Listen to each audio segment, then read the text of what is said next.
Today, we are talking about something that is all over the place. You see it everywhere. I'm sure you've heard this word plenty of times, and people telling you how you should do this, how you should implement it. And I've even talked about it myself plenty of times, and that is self-care.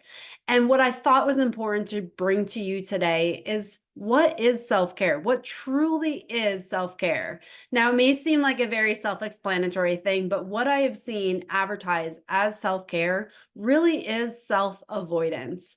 And that is a major problem. And so, how many times have you had a really tough day at work, or maybe a rough week or month, and you see the advertisement for 50% off a spa day, and you're like, yep, sign me up. I earned this. I have had a really rough time. And how many times have you scrolled on Amazon and like, I'm just going to get myself that. I had a rough day at work. I am going to treat myself to that. And that gets plastered all over the place as self-care. Take a day at the spa, go get your nails done, take some time out for yourself, take a day off. And while I am an advocate of all those things, it is good to take care of yourself, and it is good to take time for yourself. And by no means do I want you to ever feel guilty for doing any of these things. That is not the message I want to give you today. It is important to differentiate if you are actually doing healing or just kind of escaping what you're feeling in that moment. And so first, I just want to share the difference between self-care and self-avoidance, because this is something that I was not even aware of for a long time. And I was that person that would avoid. I use exercise as my coping mechanism to avoid how I was truly feeling. I would be feeling a certain way, not be able to identify, but just know it didn't feel good. And I would literally just go run for 14 miles. And I would feel good in the short term, but really I was just kicking the can down the road and creating a bigger issue for myself. I had no idea I was doing this. And that's why I wanted to share this conversation with you, because bringing awareness to this, if I had that awareness years ago, it would have saved me from a lot of the turmoil that I experienced by doing that. I thought I was caring for myself. I was not. I was avoiding how I was feeling and what was really going on at the root of the issue. So first of all, let's talk about what is self-avoidance. So self-avoidance is suppressing, ignoring, or avoiding something that feels difficult or is perceived as difficult. This could be an emotion that you're experiencing. It could be a task that you really don't want to do and you keep putting off. It could be a difficult conversation. Whatever it is, it feels like there's some sense of resistance in doing it. You're dreading it. You don't want to do it. You don't want to address it. You would rather just walk away and act like it's not there. And this is something that we've all experienced. We've all had those emotions, those moments, those things that we just wish would kind of just disappear. But have they ever actually disappeared when you turn a blind eye to them? No. And that is the big thing, is that they just amplify. So when we avoid situations, we escape from them, they actually become bigger. And when we avoid, rather than actually address the healing of it, the sheer thing that we are actually removing ourselves from grows. Have you ever had that thing, taking care of a bill, and you're like, oh, I got to do that, but I don't really want to. I'm going to just act like it's not there.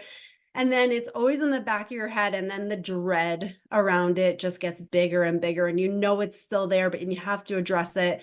And you really don't want to. And by the time you get there, there's so much resistance.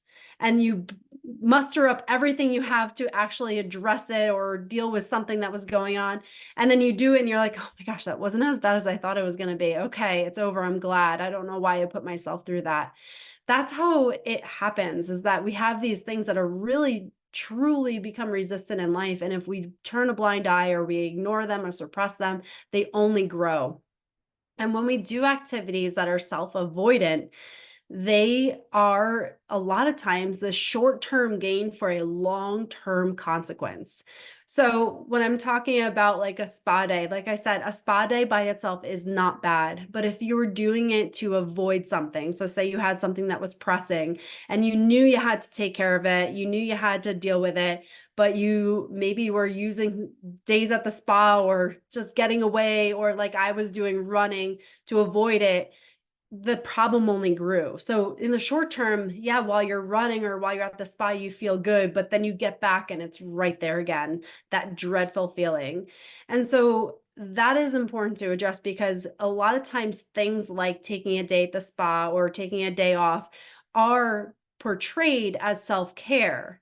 And I want to show you that there's a deeper level of self-care. And what self-care really is actually allowing yourself to heal. And so, again, I want to make it abundantly clear, I am not against spa days or days off. I am a huge advocate of that, but we don't want to confuse that with actually healing and caring for ourselves. So what self-care is honoring your mental, emotional, and physical and spiritual health. It's that feeling that you feel lighter, that your behaviors, your actions, and your words are aligned with things that are meaningful to you and your values.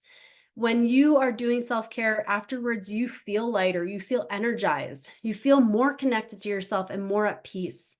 There's almost like that letdown of like, the pressure is off. And that is where that sense of self-care comes in. And when it is truly self-care, it is recognizing that in actions that you're taking, you are respecting yourself in a way that you are moving yourself forward, elevating yourself, and allowing yourself to become a better version of yourself. And so self-care may be these pleasurable things that you can do and really take a moment for yourself. So it may be just taking a moment to meditate. It may be doing a cold shower in the morning. It may be journaling. It may be just sitting and allowing yourself to feel your emotions. So it can be these very obvious things that are more pleasurable. But I also want to share with you that sometimes self-care hides itself. And these aspects of self-care are truly the most important aspects of self-care. And this is something that is not typically highlighted when we talk about self-care, of how do we show our self-love? How do we recognize that we have worth? How do we elevate our sense of worth? And that was a huge wake-up call for me, because what I realized is that my life, my external environment will lower itself to my level of self-worth. So if I have a low self-worth, everything will just lower down to that. So it's so important to take the actions and do the behaviors that elevate your self-worth, because your whole life changes once you start doing that.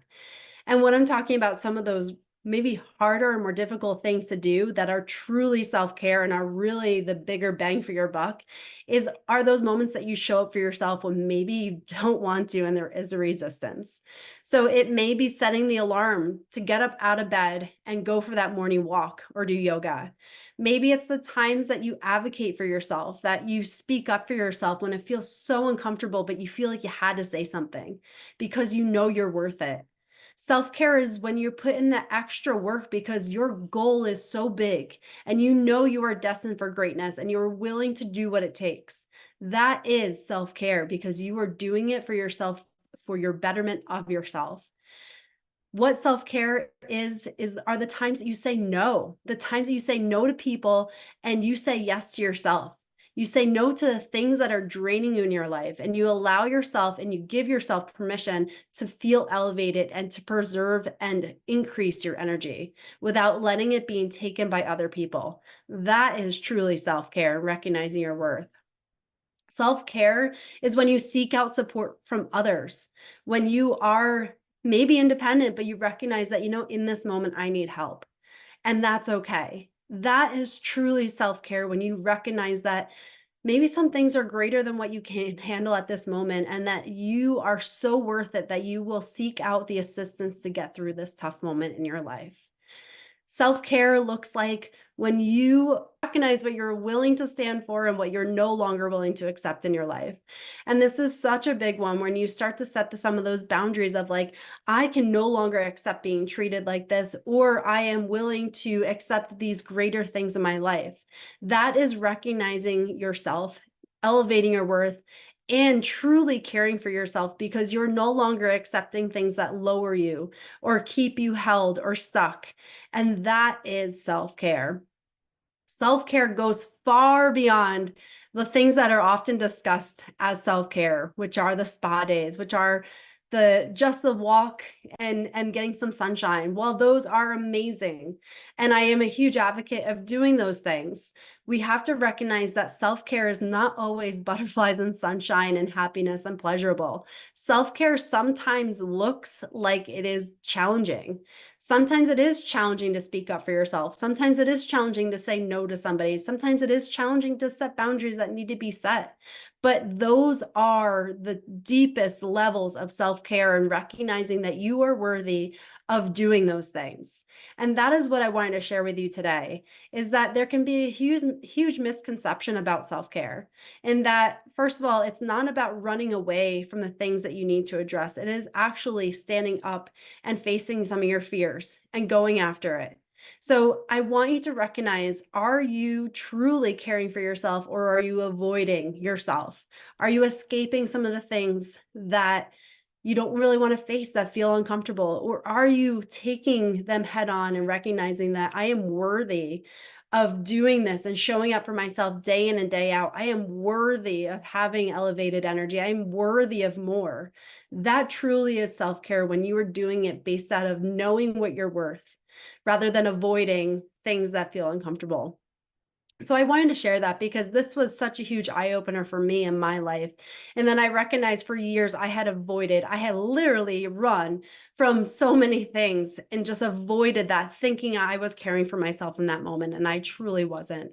So when you take a moment to show up for yourself, when you recognize that you are making decisions that are aligned with your values, aligned with something meaningful, aligned with something that is bigger and greater than you are even in this moment, that you recognize that you are destined for something bigger in this life, and that you are willing to make those tough decisions, and you are willing to show up for yourself, and you're willing to say yes to yourself, that is self-care. And every time you do that, every time you say yes to yourself, every time you wake up early to do those things and work towards your goals, that is elevating your worth, and that is elevating your life.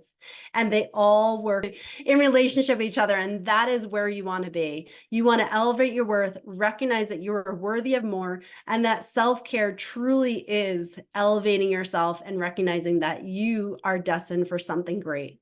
I hope that helps today, and I hope it helps you recognize what is actually self-care in your life, and maybe what is some of that avoidance that you may be doing.